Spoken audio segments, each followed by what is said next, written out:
My name is Richard Lookin. I'm the country risk manager for Citibank Trinidad as well as Barbados, Bahamas and Jamaica. As country risk manager, what I'd have to do is really monitor the credit portfolio that we have. So we have credit exposures in Trinidad and the other countries that I mentioned, and part of my responsibility is to monitor what we have on the books right now, as well as any new transactions that we're doing, to review those from a credit standpoint to make sure that they pass our internal criteria from a credit standpoint.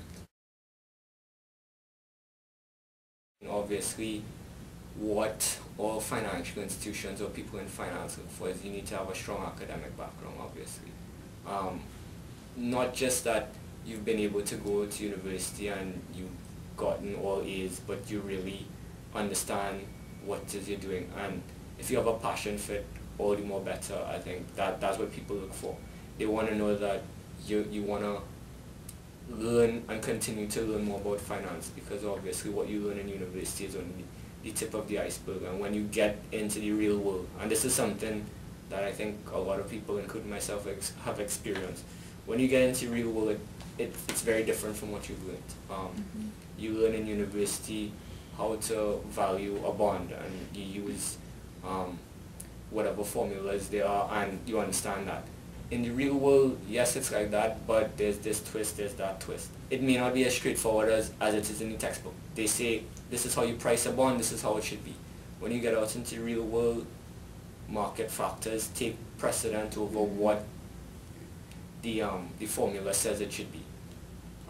You may find instances where just in a working environment it's very different.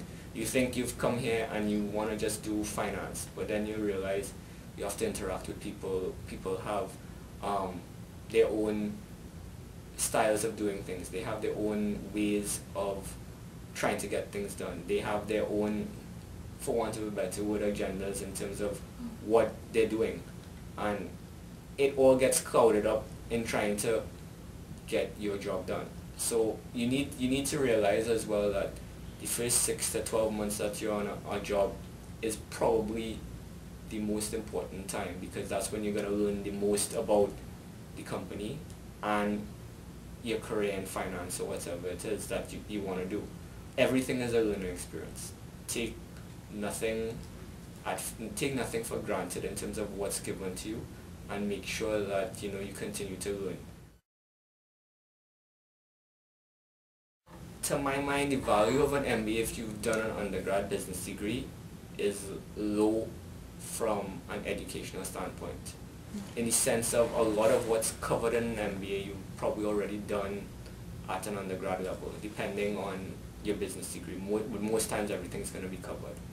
I think if you're trying to change fields, if you're in engineering, you're in marketing, not so much finance or accounting or something like that, it depends, then it may be more useful for you because you've never been exposed to these subjects before. The MBA as well, I think, depending on what company you're in, they may see it as something you need to have in terms of being able to step up to the next level.